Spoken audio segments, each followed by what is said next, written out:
welcome back to another long-awaited Amigos video. Today we'll be talking about media bias and how misinformation spreads. My name is Ane. My name is Ishan with an E. My name is Varun. My name is Ashan. And let's get started! As the world progresses, the need for reliable and unbiased information is growing rapidly. Studies by Amy Watson and the University of Rochester show a sharp decline in media trust and a rise in political polarization, exposing the dangers of biased reporting. More specifically, 80% of Americans reported that they are divided on key topics. The University of Rochester conducted a study that concluded, from the years 2014 to 2022, news about domestic politics and social issues has become increasingly polarized. These two studies were the driving force that led us to make this video. News bias is not only wrong technically, but is also wrong from a moral perspective. Reporters Without Borders stated that over half of the world has little to zero access to news, let alone unbiased ones. That's terrible, man. I need to really fix that. However, media bias doesn't happen in a vacuum. There are real reasons behind it. You just skipped my paragraph. Alright, sorry. So let's start by talking about what media bias actually is. So media bias is when news outlets or journalists present information in a way that is partial or favors one side over another.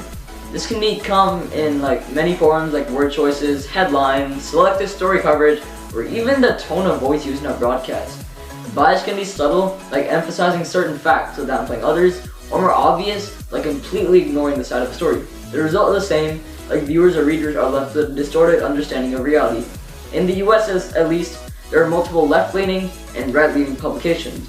So there are certainly news outlets that favor one side of the political spectrum more than another side.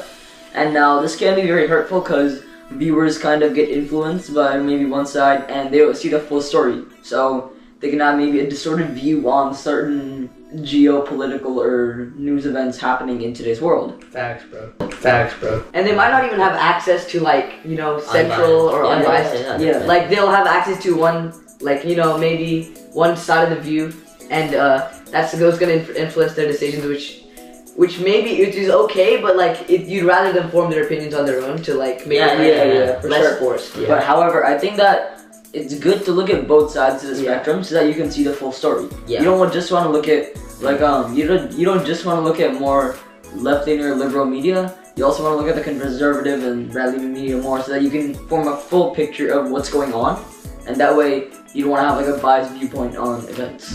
But media bias doesn't happen in a vacuum. There are real reasons behind it, and one major factor is profit or money.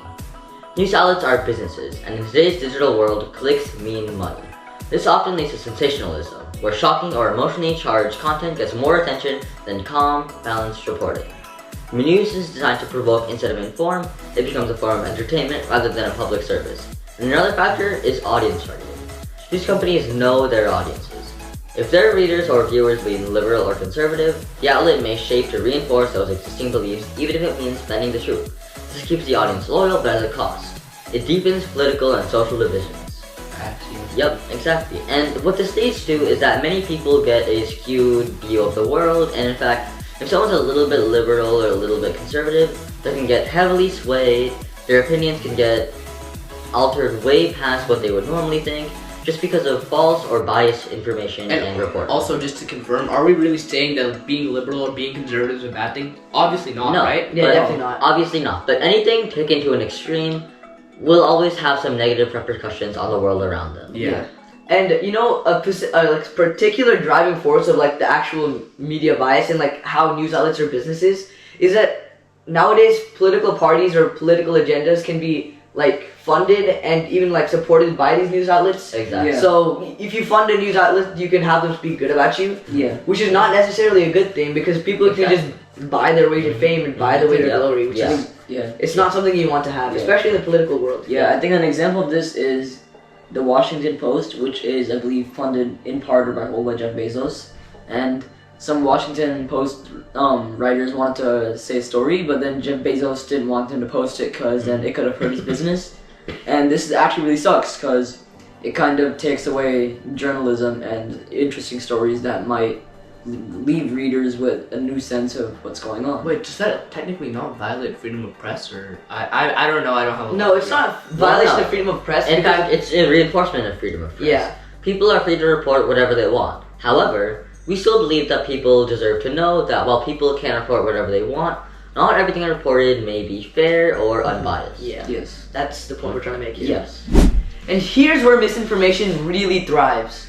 Biased news creates echo chambers. These are environments where people can only hear opinions that agree with their own. Over time, this makes people more resistant to new ideas and more vulnerable to fake news.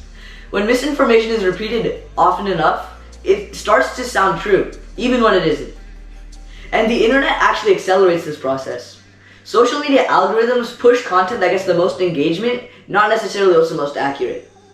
If a misleading headline gets more clicks than a fact-checked one, guess which one gets promoted? This creates a cycle where misinformation spreads faster and further than ever before. You know, an example of this is like those fake doctor clips where they'll just say something that's absolutely bizarre, and that gets the views. That just gets the that can like get people commenting in the comments. That just gets the likes, everything like that. Right, yeah. And that's the one that's gonna make money. Oh, the one that's the most funny is where they make those like the AI talking head videos. Oh, of, yeah. like, celebrities. That's so funny. But some of these nowadays the AI has gotten good enough in where you can have an AI celebrity voice saying stuff that these celebrities would never be able to say, but it can get people in a lot of trouble. Facts, bro. And the consequences of these are serious, right, Sean? Yeah, really serious. Like you can get in legal trouble for this stuff too, impersonation. And also, as I said, the consequences are really serious. Misinformation can influence elections, damage reputations, and even lead to violence. Think about the Capitol riots, how vaccine misinformation affected public health. These are real-world outcomes caused by distorted or false information. So what can we do? First, we need to become more media literate. Don't trust a headline, read the full story.